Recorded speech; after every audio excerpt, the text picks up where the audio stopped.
hello, and welcome to DDOCast episode 418, recorded live on Friday, February 19th. I'm your host, Patrick. With me this week, we have Hafeal. Hello. Welcome back, sir. Thank you for having me back. Yeah, we've been trying to get you on the show for a little bit, which will be appropriate for today's topic in so many ways. This is such a timely show, it's kind of hilarious. Before we get that far, the screenshot of the week comes from Kerosene. You know him as Propane. He's on the show a lot. He wonders if someone left an iron out or an iron on in the 259th DDO screenshot of the week. That's a nice little shot. That would be from Tide Turns, I would imagine, where the airship blows up. Although it's kind of in between it catching on fire and blowing up. So nice timing. Yeah, it would have been nice for the "Where Am I" thread.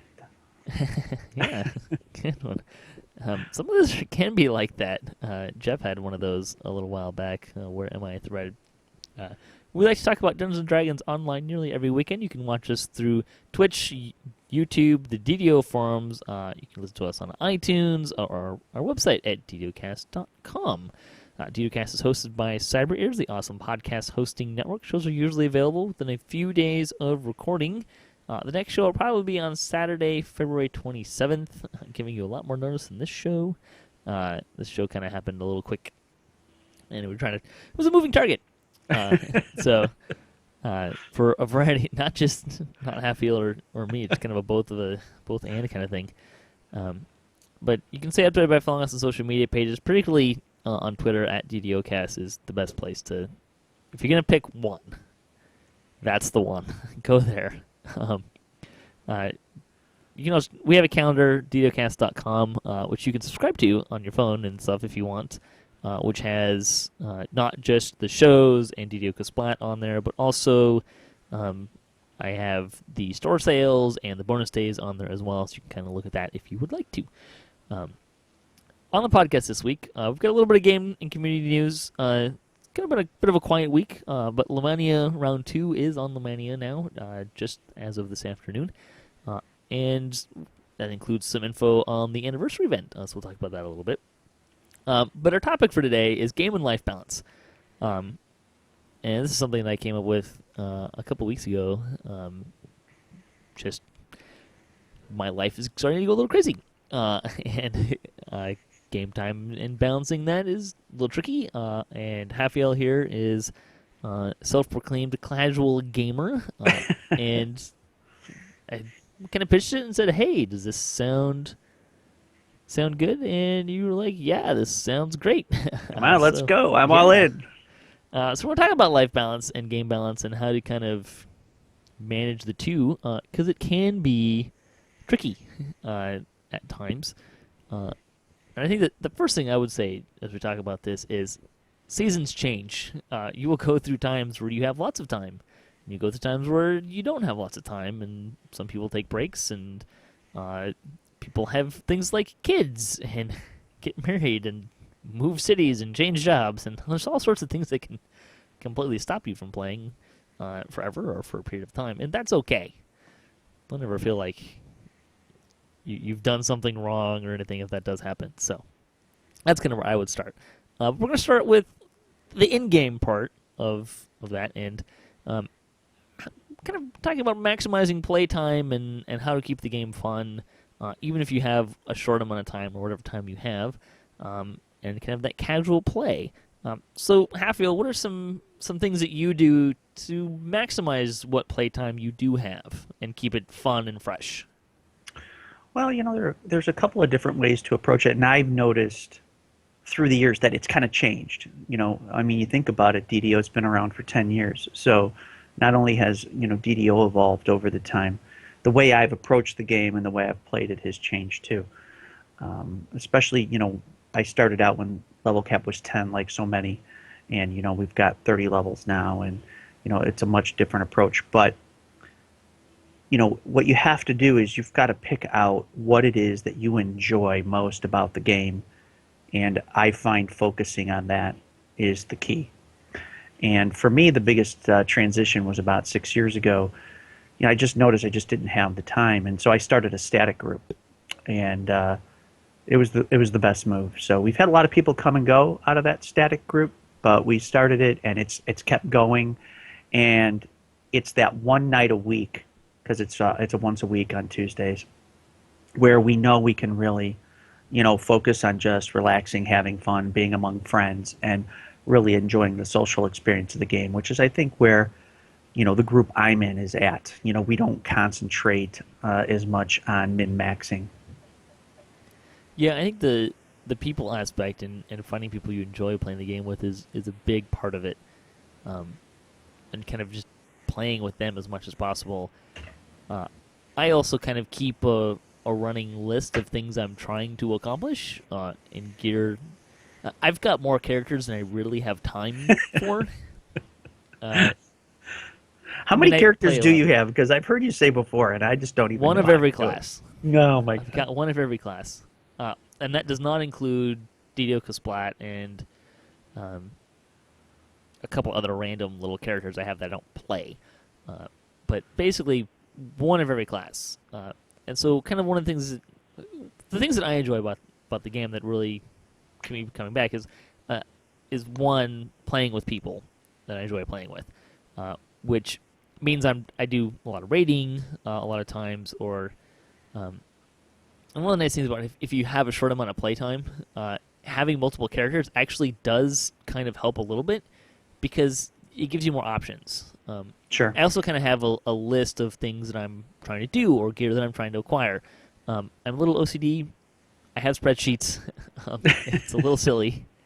Part of the spreadsheets is just for like reincarnating and stuff. So, if I epic reincarnate a character once every 6 months, I kind of know what the general gist of the build was supposed to be, so I don't Right. forget to take things like concentration on my bard, so he can use scrolls. Never happened before. Um, but the nice thing about having a lot of different characters is, there's one character that's always kind of my active project that I'm trying to work on. But by having other characters, if other people are running something that falls in line with that character's goals, I can go over to that character. So there's this little bit of trick that I kind of tend to try and play of the things that are highest on my list, but kind of other things. And generally, I find that if with short amount of playtime is do what other people are doing is kind of how I tend to approach it. One, it makes it more fun because I'm doing it with other people than trying to slog through on a less than stellar character potentially stuff that it might be harder to do by myself. Case in point, my rogue and my monk were kind of my last two projects, and they were in Legendary Elite, and we're getting the snot beat out of them repeatedly. So, um, trying to do it with other people that are already running that stuff can be really helpful.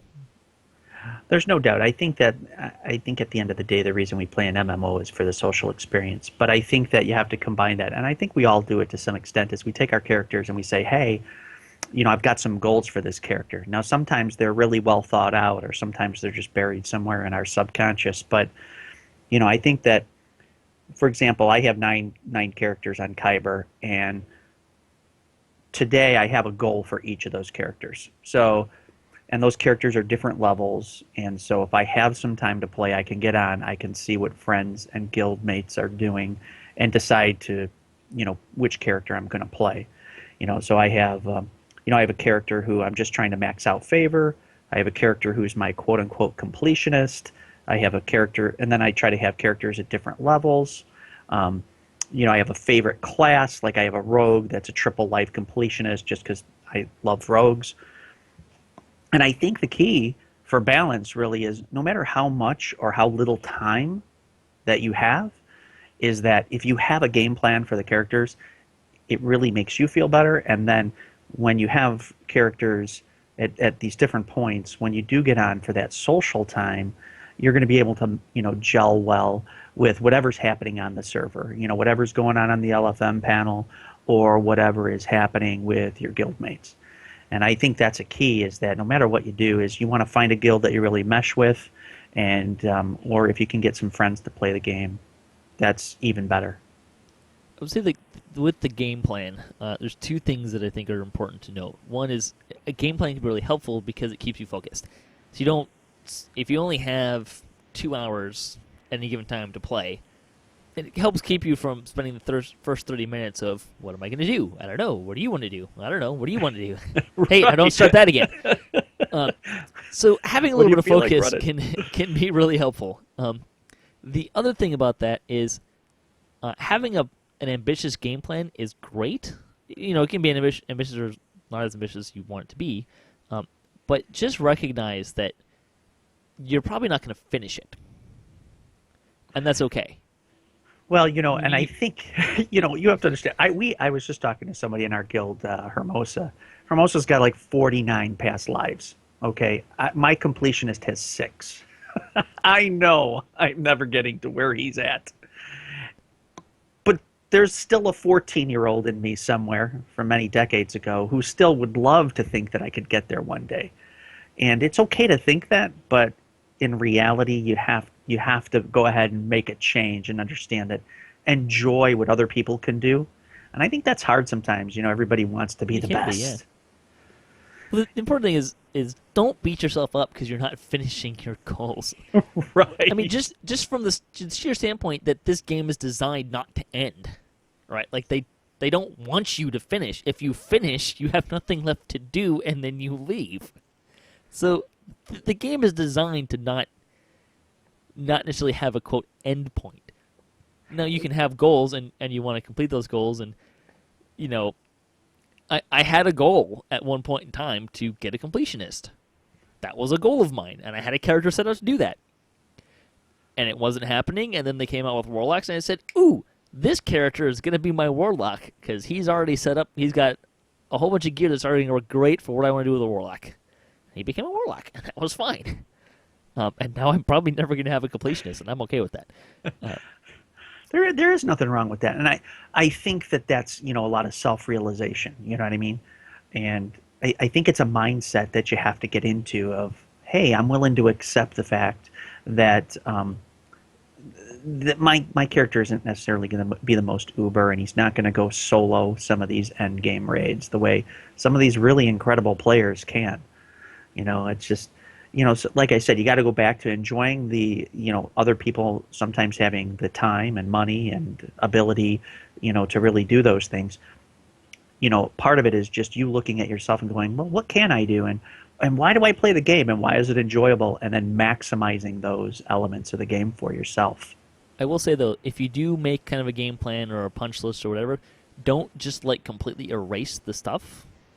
It is kind of fun, look back 2-3 years ago and say, hey, that thing that I never thought would happen, I did it. Right. It finally I know. happened. So it can be fun to do that and have those moments where you do get that happens, right? Geez, how am I ever going to get 14 characters through 20 completions of Fall of Truth? Hey, it happened. I did it eventually. It probably took me 2 years, but I did it. Well, they say this, not just in-game, but out-of-game. If you set a goal for yourself, ultimately, consciously and subconsciously, you will strive to meet that goal. Right. What we tend to get focused on is the speed at which we approach trying to reach that goal. And I think that, we live in a society today that's very instant gratification oriented, and including, our gaming experiences. And sometimes you have to remember that, sometimes those goals are going to take a longer period of time, and it's okay. And it's okay to enjoy that journey too. And that's what D&D's always been about, is really trying to enjoy that journey. It's important to note that those goals, the grind that they put into the game is intentional, and it is for your more enjoyment. Because if you finish, then what would you do? You kind of need a little bit of a grind.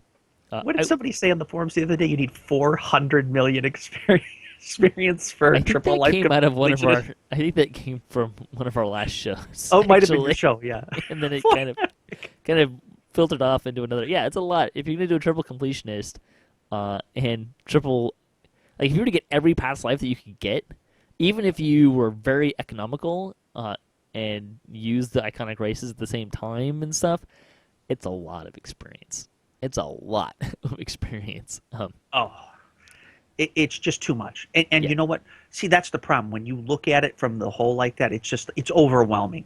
In fact, I could see that being for some young gamers when they come in and like let's say they jump on the forums and they see everybody talking about their super uber completionist or powerful character. I think some people get mentally defeated by like, well, I'm never going to get there. I'm not even going to try. And I think that can be a problem sometimes, is that you have to take things little chunks at a time and not try to swallow the whole pizza all at once. And if you're concerned that your first life character isn't going to play well with others, until last year, most of my characters were still first life, and I was still running the highest content in the game. Others had better builds and had a little bit of an advantage on me, but I could still do it. Now, granted, player skill will forgive a lot of sins, or Oh, I don't want to say sins because it's not a sin to not have past lives, but uh, player skill will make up a lot of ground too. And it was still fun to play in a lot of those areas of the game. it's a blast. Most players are so nice. I mean, most players, in my experience, they're not jerks. Oh yeah, You're going to run into jerks typically on Epic Elite, but people really they're really going for really hard stuff. And I understand it. You're going to spend a lot of time and resources, and but I also don't set myself up for the expectation that I'm going to click the LFM for Epic Elite unless I really am, up to that potential attitude. But just about everything else, I find players to be very accommodating. the other thing I want to mention, we're talking about like game planning and figuring out what you want to focus on, is don't be afraid to change it.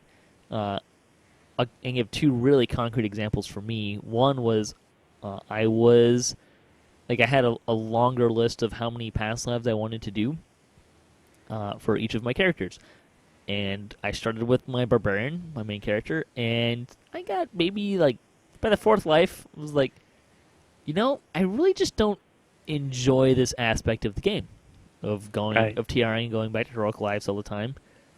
I'd rather be up in epics, partly because that's where a lot of people I was playing with, more of my friends were playing typically. Uh, but really, what it came down to is I just didn't enjoy it as much as. I guess I shouldn't say as much as I thought I would, because I knew I didn't really care for that aspect of the game that much. Uh, but I changed focus and said, okay, I'm just going to get all of my characters up to 36 point builds. And that's the goal. As opposed to Right. getting like all these past lives that would sure be beneficial. And I just said, okay, I'm just going to get that far. And that's going to be okay for me because I don't really just enjoy that part of the game. The other thing was Thunderforge. Uh, when it came out, I had these lofty goals of getting everyone a tier 3 Thunderforge item or weapon, at least one for each character. Some characters were looking at two, but really they were only looking at one. Maybe the second one would kind of be the second time around. Uh, and I ended up not doing it. Partly because I started focusing on getting everyone up 36 point builds. Partly because the lag was really frustrating for me. Sure. And also because it was a grind. I mean, if even assuming I got one flog out of every run, which was not happening, it's 30 runs. Plus, because a lot of them also wanted one of the items, which was kind of the 20th completion list. So, it at best it was going to be 30 runs, and suddenly 14 characters, 30 runs. That's a lot of runs of those raids. And it wouldn't be necessarily that I couldn't do it, but I decided to focus on something else. It was really what it came down to: is achieving that goal worth not achieving these other goals? And I said, no, it's not. I'd rather do that stuff, and I did. So And that's fantastic. I think that's definitely the way to approach it. And everybody's playstyle is going to be a little bit different. I know some people that really like to grind for those raids. I've never gone for 20 completions in raids. The shroud was about it. And part of the reason that the shroud, I even got multiple 20 completions over a couple of characters, is because there was a period of time where that was the social experience of the game. The whole worlds would come to play shroud. New players, old players, and you'd run a normal run and everybody would be having a good time. You'd be joking around. And that was important to me. But there are other players, their play style is, I'm going to min-max and I'm going to get the best gear in the game. And I think that being able to self-identify that and is really important. And if you find yourself really grinding and really bored and not liking yourself, I would say to you, yeah, Change your game plan. you have to, right? Don't you think? But you'd be surprised. Some people just don't. They don't see it sometimes. They just know they're unhappy. Yeah. So, we'll go back to the game plan. Make a plan and let it be a moving target. Don't, it can be as lofty or as practical as you want it to be, but don't be afraid to change it if you don't like doing it. And don't feel bad if you don't make it to the plan in the time you think it's going to be. When I was talking about those TR thing, I had this lofty goal of doing 2 lives a month. Yeah, that didn't happen. I remember that on your For podcast. so many reasons, that did not happen. Did you make 4 months on that? You might have made 4 months on that. I did. I think the first month I got 2 lives done, barely, and the next month it was like 1.5, and it was. By the time I got to spring, it was gone. I mean, now, granted, that's because I was doing. Spring is a little like May. It just tends to be a really busy month of work for me, and I umpire Little League Baseball in the spring, so that's a whole other stuff. Yeah, no, that was gone by like month 3. I was like, this is so not happening. After 2 months of trying, I was like, this is not going to happen. I'm not going to get that far. And that was about the time, then like maybe 2 months after that, I was like, I just don't like doing this many past lives, so we're going to move on. Well, you turn the game into a job, and I think that you don't want to turn the game into a job. This game is an escape, and it's fun, and I think that you have to keep that element of fun to it. When I started that static group, originally we did Friday nights, and 2 of the guys in that group are buddies of mine from school a long time ago, and we all played D&D growing up, first edition.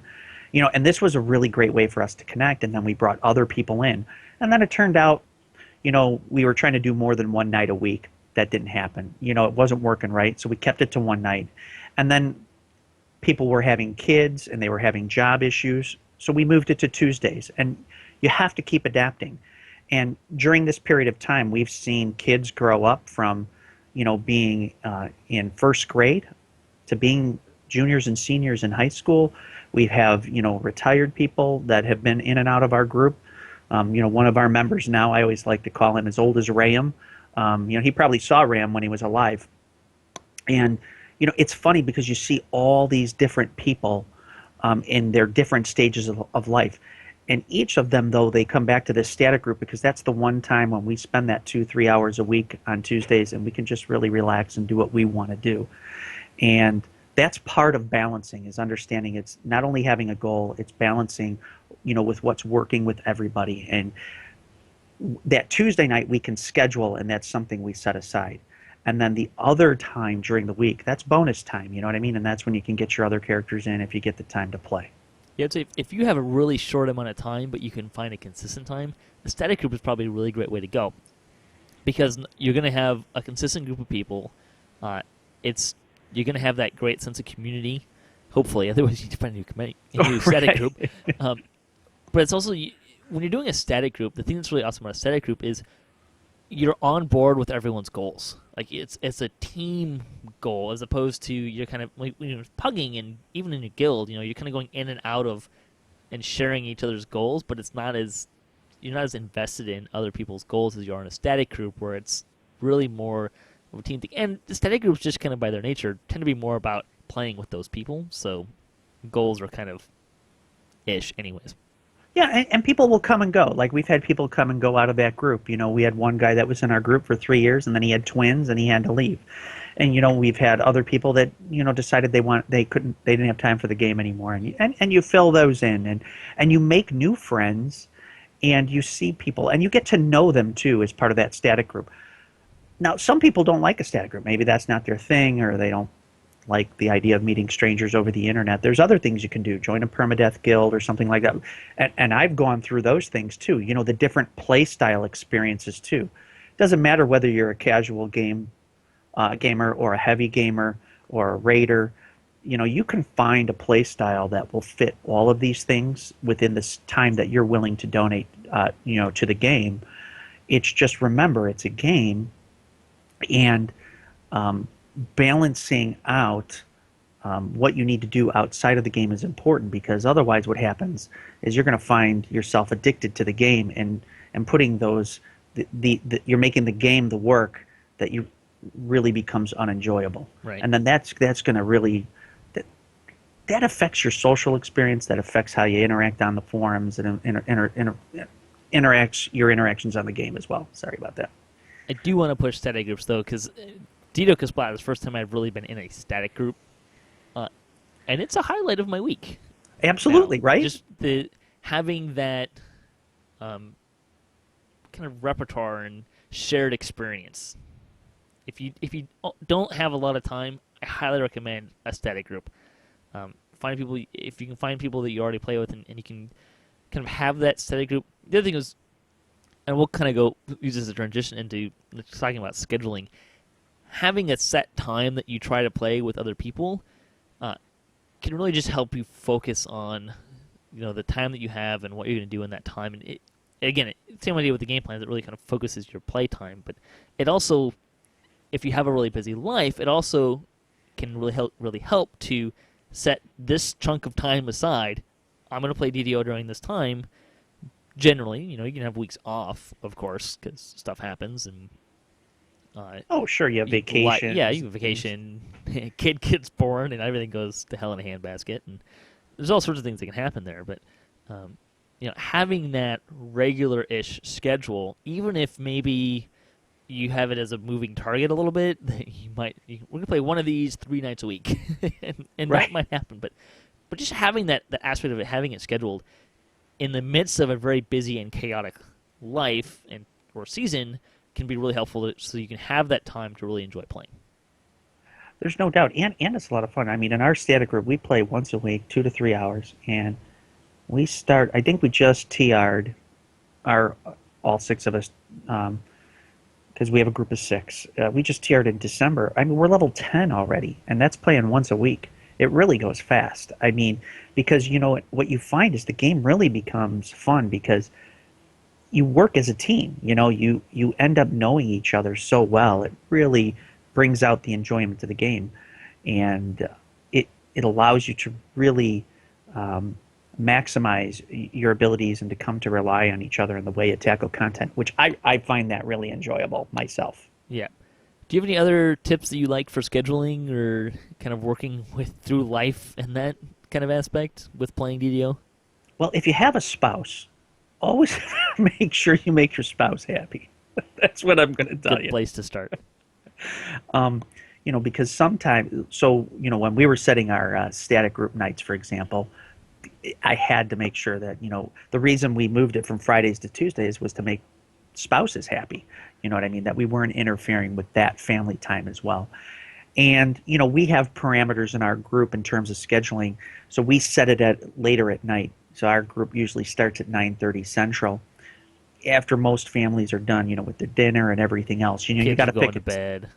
Exactly. And now that does mean, if we play for 2 or 3 hours, we're up till 11:30, 12. So you ask your static group to say, hey, look, you might have a late night there. Is that going to impact you, for your work or school the next morning, whatever it is that you're doing? And, so you want to make sure, be cognizant of everybody's real life needs in order to get that done. Yeah, it's a good thing to keep in mind. I was kind of on that note. If you find yourself showing up to work and you're just really tired because you're staying up too late, set an alarm. Maybe set 3 if you need 3. But, take care of yourself. Especially, I always like to say it too that part of my job was a carpenter, so I'm playing with power tools all the time. Yeah. And I'm really, people trying to go, not seriously, but there's some peer pressure. Like, hey, come on, just one more raid. I'm like, I'm going to bed. Like, why are you going to bed? Like, well, I have 10 fingers, and I like having 10 fingers. So I'm going to go to bed now. Well, there's no doubt. Actually, I was in that position last night. I got on unexpectedly on a Thursday, and I was running with one of my guildmates, and he had gotten on, and he he was kept running. He's like he was doing that. He's like, oh, you got to stay. And I'm like, I'd love to, but you know what? I got to get up in the morning, man. You got to know when to say when. Yeah, and recognize it. Again, this is not a game that you should be trying to, quote, finish. It's a game to enjoy over time. So, not Well, finishing what everything in one happens, night is not you a have that little problem. goal like, oh, I'm going to cap at 20 tonight, and then you find out you're still 100,000 XP short, and you're like, well, if I just run two more quests, right? Because you think, well, I'll get them done in 10 minutes, and then you look up, and it really wasn't 10 minutes. It was, an hour later. Um, I did that a few times over the years. You look up, and it's 2:30 in the morning. That turned out to be a really bad thing the next day. I had one. My good story for that was we were running Epic Elite Temple of Deathworm soon after it came out, and we're getting through it and slogging through it, and I'm looking at the clock, like it's getting late, it's getting late, it's getting late, and suddenly here we are, like 1 o'clock in the morning. We've been in here for 4 hours, and the dragon bugs. And I'm Oh. like, all right, I'm going to bed. I know. Sometimes, and I've done that before too, where you just said, "Guys, thanks. I got to go to sleep," Yeah. and because you don't want to be the guy that falls Well, asleep on his keyboard. the hard part about that was the investment, right? Because 2 hours was fine, but after 2 hours, I was like, okay, I really kind of need to start thinking about going to bed, but I'm so invested now. So it's now granted, I don't really fault myself for this because 2 hours seemed like a reasonable amount of time to have set aside for this. But don't start things that are going to be really in high investment or are going to be time consuming. If you need to go to bed in 30 minutes, don't plan on running the pit if you don't know it. Right. Just be a little smart about some of that stuff. We ran Temple of Elemental Evil Part One 2 or 3 weeks ago, and we, as our static group, we slated the whole evening for it. It turned out not to. We didn't need the whole evening, and we were able to run a couple of extra quests. But you just do that because you know what? You don't know how long it's going to take. You have to understand the content that you're running. Stretch goals are an amazing thing. That's exact bonus time. Like you Yeah. finish early, and you're like, "Hey, we got bonus time. Let's go pick up an odd quest here or there," and you're all good. So I want to talk a little bit about family and kids and kind of working in that structure, which is more your field because you have kids. Yeah, So two why kids. don't you talk about playing DDO with kids and a wife in your life? You know what? It's great. You know what? I think that the nice thing is, my wife has been very understanding about. She's not a gamer, but I am, and she's been really good about giving me my gaming space. And I'm very cognizant of trying not to take too much game time, away from our time together. Um, it's interesting. My daughter is not a gamer, and she could care less. But my son's a gamer, and it's interesting to watch because of course, the kids mimic a little bit, but he's not into DDO. He's into other games. He's a freshman now in high school, and he's into other games like Call of Duty. But it's been interesting to watch how he interacts, with other people, and I've been trying to teach him how to put some of these limits on his time and how he interacts, in the game. And then, a couple of the static group members that we have, they also have kids because we're all the same age, three of us. And one of them has a son who now plays DDO with us, which is very interesting. You know what I mean? And that's been a different transition. Watching how the kids, want to move into the gaming, and you want to teach them to game responsibly. Um, the mom who does the blog, and I just had her name, and now it Judy. went right up. Judy. She does a great job, with her daughter and the way she's setting it up.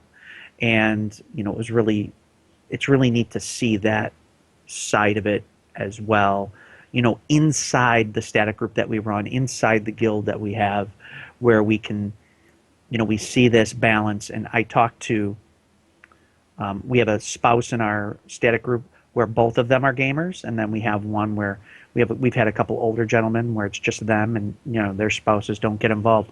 But the consistent message through all of them is we never allow the gaming time to interfere with family time. And so if you need to get off the game, if you need to leave, if there's a family situation where something's going on, you doesn't matter. We're not.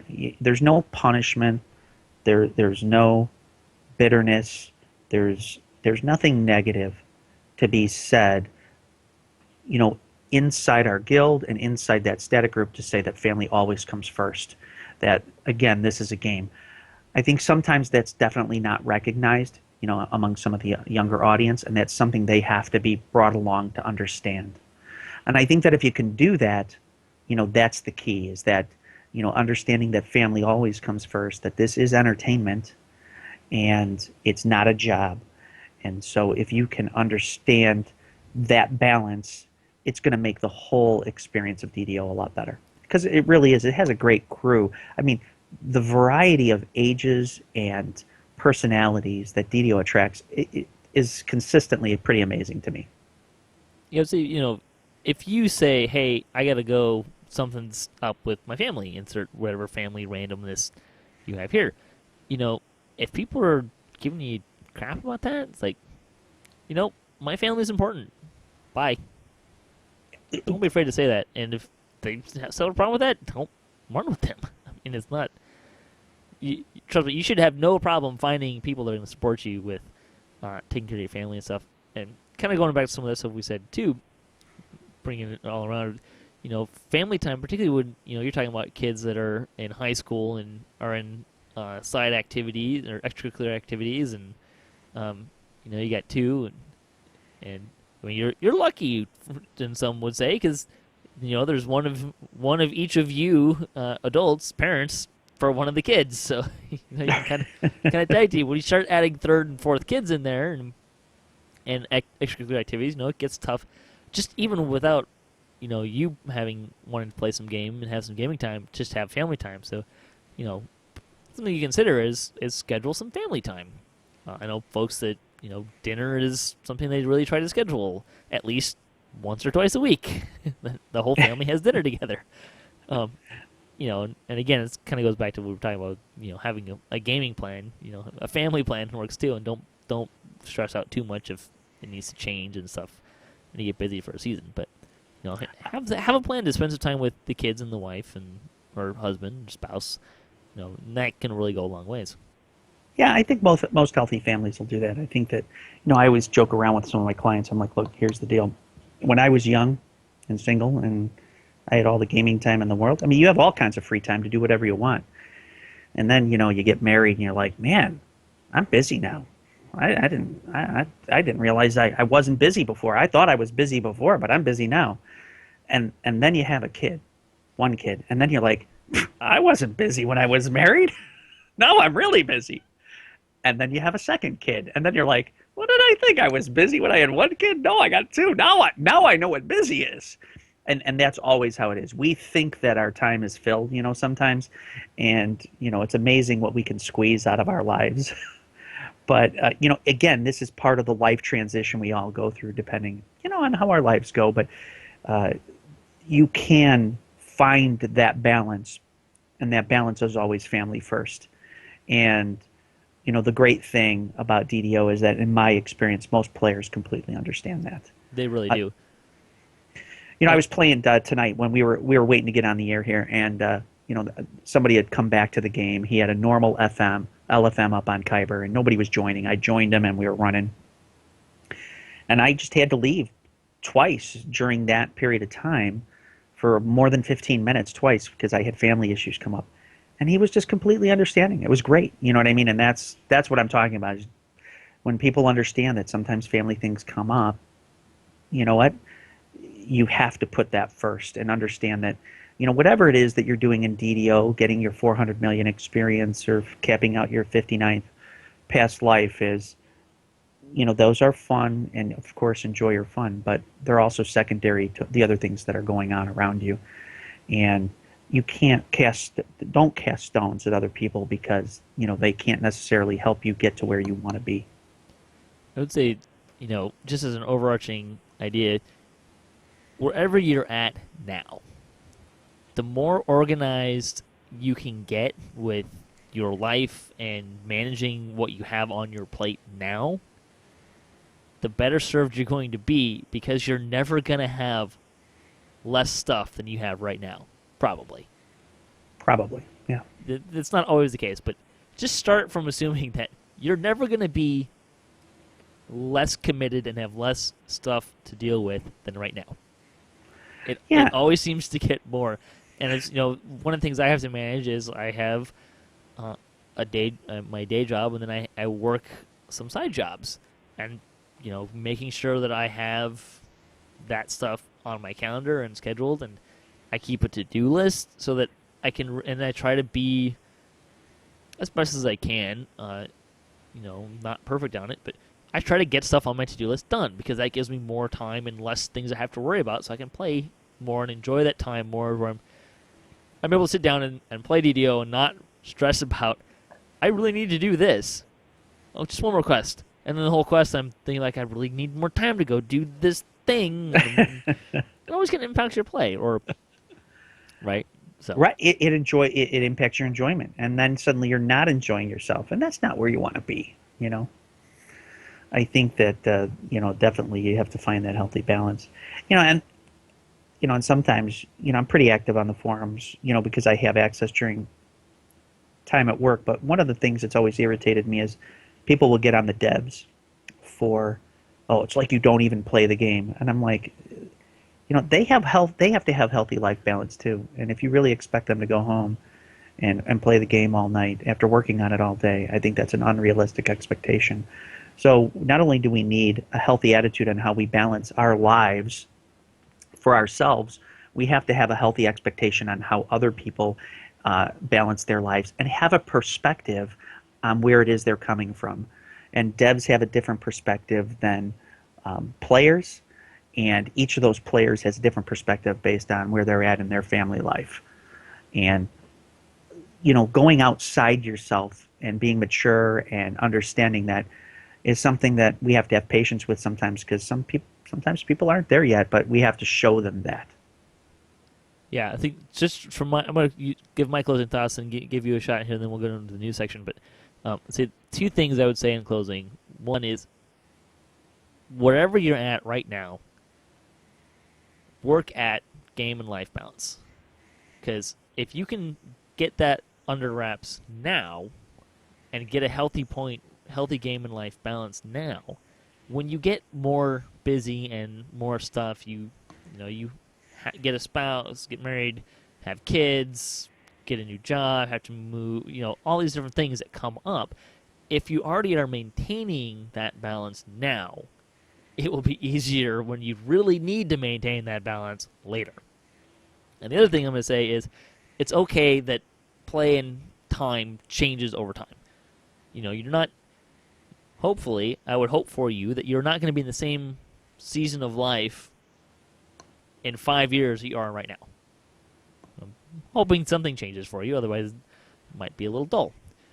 But, we get older, different stages of life, different things happen, different responsibilities.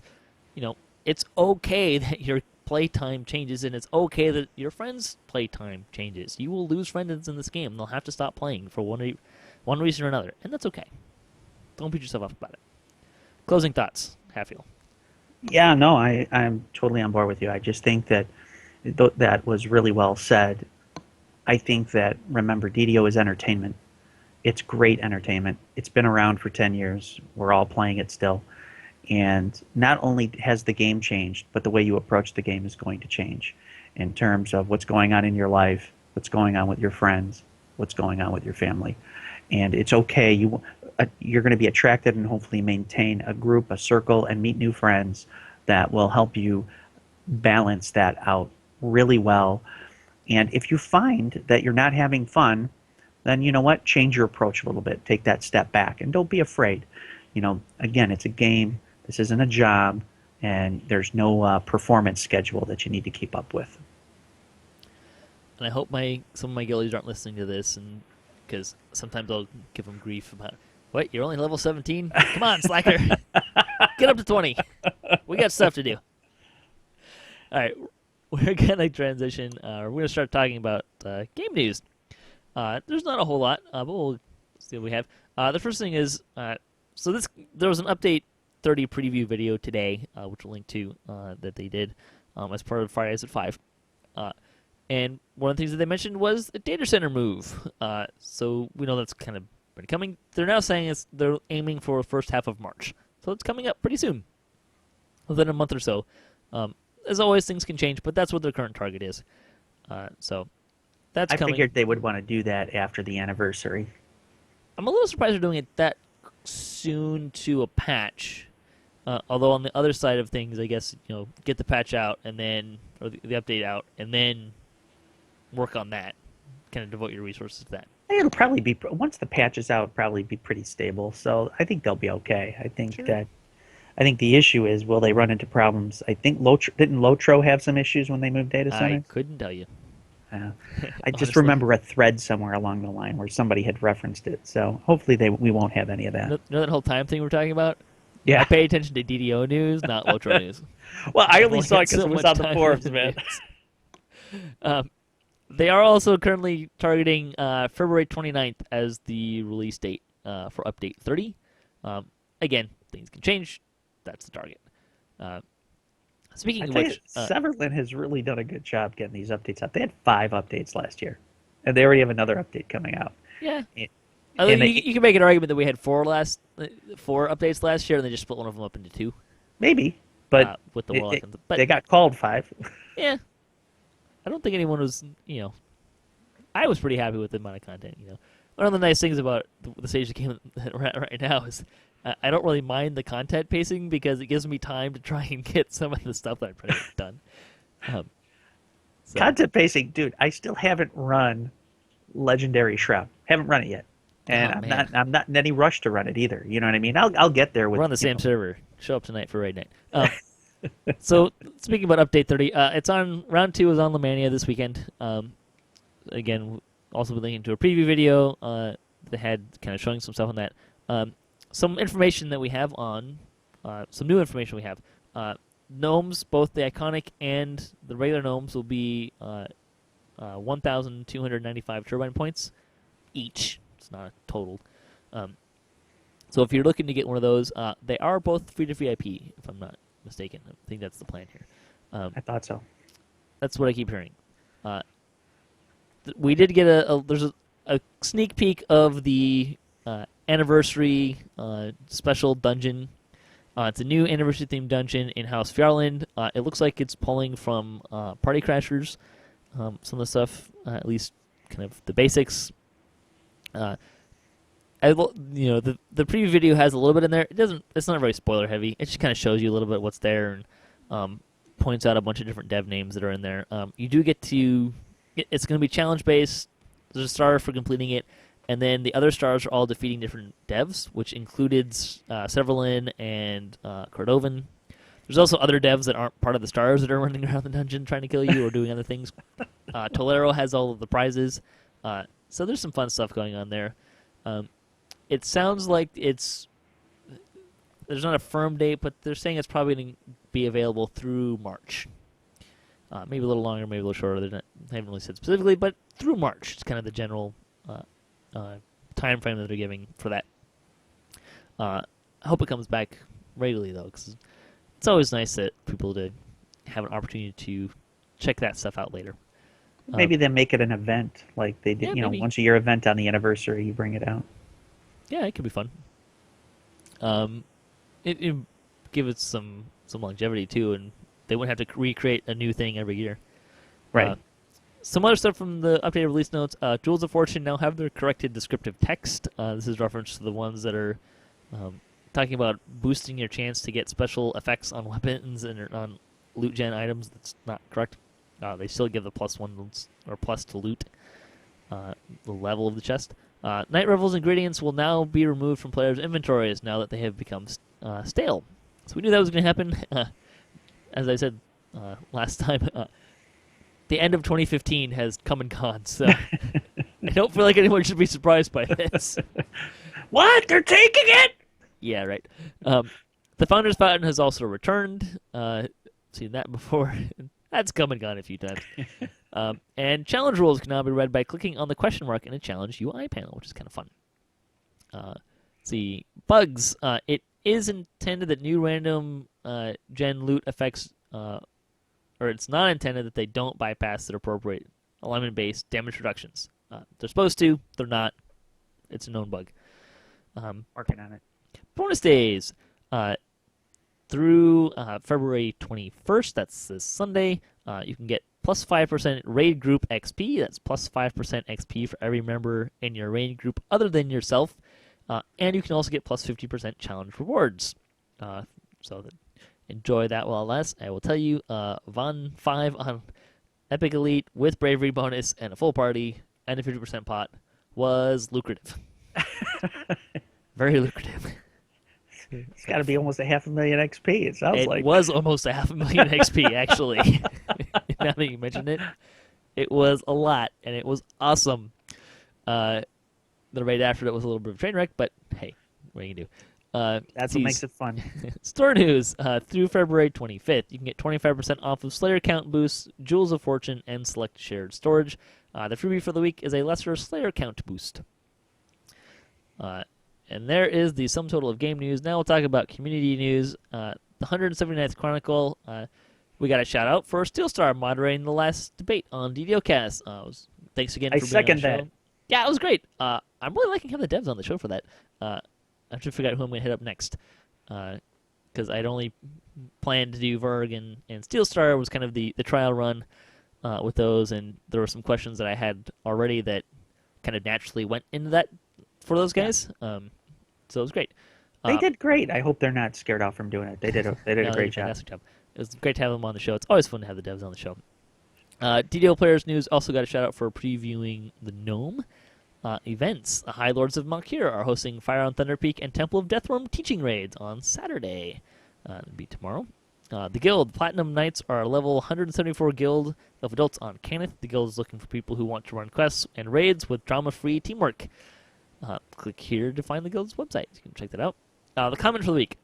A barbarian, a sorcerer, and a rogue are stranded on an island. Who lives the longest and why? A barbarian, a what? Sorcerer, and a rogue. Oh, the rogue's going to survive the longest right after he kills the other two after they were sleeping. Wow, that's kind of brutal. No teamwork there. Jeez. You know what? I've been watching too much Black Sails, maybe. Maybe. To the sorcerer, because he's going to cast a fly spell and get out of there. Or a dimension door or something. Already. He can't make it. That spell's going to run out. I don't know, barbarian, though, too. They're a little tougher and generally more used to being in nature than the other two. The Damsels of DDO ran more challenges. Ginger Spice explains hall tanking in the Hound of Zoriat in another video. DDO Players News looked at gnomes and more. Episode 72, they had that. Ladies' Night was in Three Broad Cove. The Shitty Rogues went to the Iron Mines. DDO Gamer finds the Scion of Awesome. And Enrique was pondering Queen Lilat. Oris Eclectica was looking at Droam. Tactilicious and Craftilicious earned some XP. And Even Note got new creature companions. Let's see, other stuff. They're celebrating 10 years of DDO. Keep an eye on social media and the forums for giveaways, events, and more. They've been doing a lot of little did you know kind of stuff. This week, I didn't pull any of them out this week because they're mostly just screenshots of previous times. I did particularly like the one of he had a picture of back in the time when oozes were splitting on endlessly. Yeah, nice. Which was kind of crazy. You could get a whole ton of ooze. They actually had to close quests because it was crashing because of how many oozes you could get. It was ridiculous. Yeah, I'm trying to remember what quest that was. The violet oozes were the ones. Yeah. So one of the depths quests, the second depths quest was one. Yeah.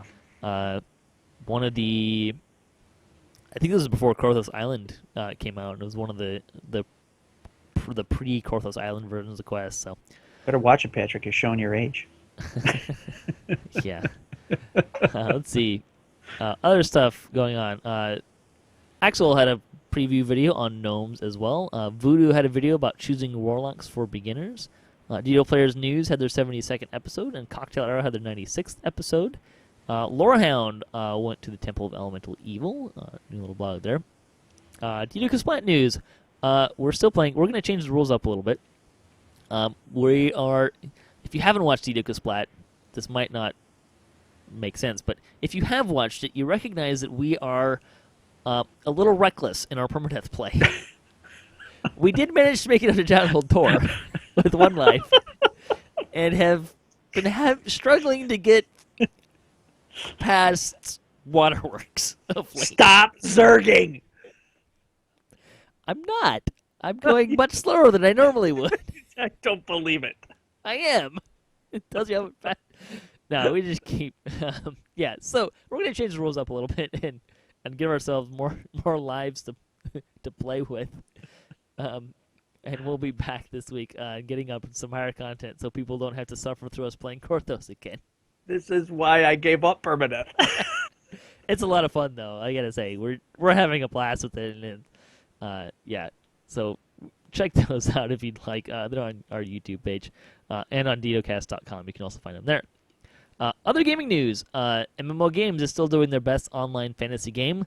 We talked about this last week. Bringing it up again because DDO is, as about a half an hour before we started recording this, DDO was in second place and only behind by about 100 votes. So rally the troops, go vote, and we can take the lead here. It's pretty awesome. Vote early, vote often. Yeah, I think we're like the only two that are. Everyone else is like below 1,000, and we're at like 2,300, and the next one, the game I don't remember, but is at 2,400. So the DDO community is showing up, and that's pretty awesome. Yeah. The other thing I wanted to link to, Massively OP had an article, 10 Things to Understand When You Play Older Games, which I thought was kind of a fun little read, particularly for, it's kind of generally referring to you're picking up an older game as opposed to still playing the game. But you'll find that it has some of the stuff that we talked about. Lightning posts this week. Some stuff that people wrote in about episode 417 are character building debates with Steelstar. On the topic of feats, people were chiming in with some things they'd like to see tweaked. Skill and saves feats were very popular, understandably. A couple people made some interesting ideas about feat bonuses scaling with level. Shai kind of talked about that with the melee power for power attack as well. But it's kind of a fun idea to play with. People talked about Die Hard merging with toughness. Lygraph talked about being able to dual wield rune arms with the artificer kind of stuff that we were talking about. But that was kind of an interesting idea. I'm not sure how that would work technically, but it's kind of a fun thing. It's a magical world. Yeah, just kind of thinking more about like how do you choose which one you're firing? Do you just fire both? I mean, how exactly does that work? But yeah, it can be fun. He also mentioned, gave a shout out for Ranger as a class to play pure.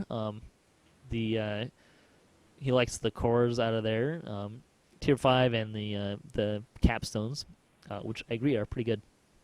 And as far as twists, he mentioned Empyrean Magic. He liked Sense Weakness as well, and gave a shout out to Blessed Blades and Draconic Roar as other ones. Sure. Let's see. Alari also wrote in on the topic of artificer trees. One should be a pet tree, but the battle engineer should be like today's special forces. Flashbangs that AoE blind and slow mobs. Crossbow modifications like a scope. Improved bow parts for doing that. He also talked about single weapon fighting synergy, which is going to be some good ones. Tactical improvement to armor through modification, stuff like that. Some great ideas as well. And the other thing I'm going to mention, I don't know if they've actually had their show yet. So Cocktail Hour 96 was talking, Samus was talking about dodge and PRR and the benefits of getting, I think he was looking at 10 PRR versus 13 more dodge, and was asking for people to, chime in on the crunchiness of it. And so I did, and I was going to share this here because it's, after I wrote it, I realized it was actually a lot better explanation than I intended on PR versus dodge. You're even better than you thought. It was kind of an accent. So here's kind of what I wrote. In general, high PRR is way more desirable than high dodge. You're gonna get hit a lot. Doesn't matter how high your dodge is, you're still gonna get hit. So I put this. This is gonna get a little crunchy. Forewarned. But let's just say that a monster swings at you, any monster, totals of monsters, you get swung at 120 times in 5 minutes. And each hit does half your life in damage. So that's just kind of our baseline. That's not always true, but it's just an easy numbers, and you'll kind of see why. So let's further say that this monster is going to these monsters are going to miss you 20 times based on your AC or incorporeality and other stuff. You've got really good AC and blur and all the other stuff, but we're not including dodge in that. So, out of 120 times in 5 minutes, you're going to get hit on average 100 times in 5 minutes, or about 20 times per minute, or once every 3 seconds. If my math breaks down, let me know. No one's checked this yet. So if Hold you on, let me get my abacus out. I'll Yeah, work on it right now. with a 25% miss chance from dodge, that would mean that you're going to get hit 75 times in 5 minutes, or 15 times per minute, or once every 4 seconds. So based on the fact that each hit's going to do half your life in damage, you're going to need some sort of healing about every 7 seconds to stay alive, since 2 hits is going to kill you. So if you get hit twice in 8 seconds and don't get healed, you're dead. So you've got to be faster than that. With PRR that reduces damage by 50%, you're still going to get hit every 3 seconds. But each hit is only going to do 25% of your health as opposed to half of your health, because you're reducing how much damage you're taking by half. So that means you're going to need healing about once every 11 seconds to stay alive. So 4 seconds better than dodge. So that's kind of the quick, kind of easy-ish way to think about the benefits of both. And 25% dodge and 50% PRR, or 25% dodge is high dodge, since that's the general cap, unless you can increase your cap. 50% PRR is not too difficult to achieve. I don't remember the number off the top of my head, but it's pretty easily achievable. A lot of my characters actually have it, except for the monk and the rogue, who are getting squished. Obviously, having both is going to be better. That's kind of a general thing. Now, if you're talking about 10 PRR versus 13 dodge, it's a little trickier to do, because 10 PRR is probably at best a 5% reduction in damage. 13 dodge is probably going to be better in the long run. Having said that, you probably want as much as you can get out of each. Of course, you get to make choices there. It's also worth noting that in Legendary Elite and Epic Elite, some monsters are, doesn't matter if you have, say, this wild 75% PRR reduction, they'll still kill you in one shot. So Right. At that point, PRR isn't doing you a lot of good. Go for dodge. So there you go. I was running something the other day, and something hit me for 1,200 damage on my rogue. My rogue has about 1,000 hit points. It was at full health. He one-shotted me, and that was not a crit. And we were on Elite. It was crazy. I just killed right over. So, yeah, you got to just not be seen sometimes. I just ran Legendary Elite Tempest Mine on my rogue. It was painful. His PRR is at like 30. Actually, that's what I was running. So, yeah, I died twice in that raid. It was the first time I ran it. And Only yeah, twice is good. Oh. No, we were getting pounded. Sorjek does, I think the Fire Giants do like 2,500 points of damage on a hit. And Sorjek does like 5,000 or something like that. Yeah, there's just no way my rogue can survive that. None. There's just not a way. It was painful. I did really well by going after his backside, but occasionally he turned around and hit me. Well, maybe if I found that altar in TOEE and then jumped over into the raid, maybe then. Maybe. Our survey question from the week comes from Goldie on Kyber, and he asks what to do about boredom, which I thought was a good, particularly since we've already talked about it a little bit in our roundtable discussion. So what are some tips you have to do to combat boredom in the game? Number one, I would say definitely probably have a variety of characters available to you. I would say probably 5 is a good number, and you have them at different levels, and you have different goals for them. And then this way... Make sure they're not the same. Absolutely. Don't make the same characters. Have a caster, have a melee, have a rogue, have a multi-class. Have them at different levels, and, this way that variety is there for you. And when you use these characters... when we get into the game, you tend to gravitate to the same quests all the time. If you see a quest up there that you haven't run in a long time or something that you really don't feel comfortable with, try that. Maybe suddenly you find that you like that. It brings a little more challenge to you or brings a different game experience to you. Don't be afraid to go back to those things. And also throw out static groups. Can be a good way to do something, particularly if it means that you play a character that you don't normally play. Oh, can be a good way to enjoy the game. Also, get some other hobbies. There is that. Game and life balance does not mean that you spend every ounce of free time playing DDO. It's not a job. Go watch a movie, commit to a TV show, play another game a little bit. Actually, it really helps. I was going to say that your comment on playing a character that you're not comfortable with is perfect for a static group, because you'll have a support network there. If you're struggling and learning how to play it, you don't feel like you have to play at a max level all the time, and you can make mistakes, and the group will help pick you up. So that's a great piece of advice. Unless you're playing in DDOCast Splat, in which case we'll probably mock you. Well, you won't make it to SDK then. We don't mock each other that much, but there is a little bit of mocking. A little bit. It's for TV, right? It makes better TV. In any case, we're going to close out the show. Do you have anything you want to plug before we head out? No. I plugged DDOcast. It's a great show. Continue to listen to it. Thank you for doing it for as long as you have and picking up where Jerry left off. It's been great. Man, I think I'm almost at 3. I'm in like 2.5 years. Almost at 3 years here. I know. It's crazy. That went by fast.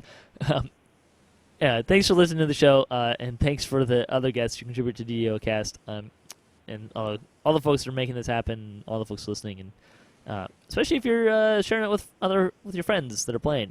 We appreciate that as well. Thanks to Turbine and Wizards for making DDO, and thanks to Sidebeers for hosting the podcast. You can hit us up at DDOcast.com for show notes, MP3s, our calendar, previous shows, swag, and other fun stuff. If you'd like to be part of the show, if you have a comment on this episode, maybe you have a tip for achieving game balance or things that you've struggled with in the past and want to share that experience with others so that they can maybe learn from that. Feel free to leave a comment or email us at ddocast@gmail.com. You can also find us on social media, DDOcast at DDOcast on Twitter. Best place to follow us. I do want to mention before we get out of here too far, next week we're going to be celebrating 10 years of DDOcast. Or sorry, DDO, not DDOcast. DDO. 10 years of DDO. Next week's more or less the anniversary. So happy birthday, DDO. It's going to be awesome. We're going to have Jerry on the show. Kind of still figuring out what that's going to look like. But go sign up on Twitter. There's probably some stuff for audience participation with that as well. Oh, happy birthday, DDO. Yeah. 10 years is pretty stinking awesome. There's plenty of games online MMO games or just online games that don't make it 10 years. No. Certainly not with still being supported. So it's a smaller club. And especially, can I just point out that we are 100 votes short of winning this best online fantasy MMO or online game. And the game that we're 100 votes behind isn't even out yet in America. I know, right? DDO's got some of the best community people. Our closing tip comes from Lavlove on Galanda. Save your daily dice XP gems for when you TR. So until next time, may all your attack rolls be crits, all your chests level appropriate, have fun, and don't forget to celebrate 10 years of DDO with us next week.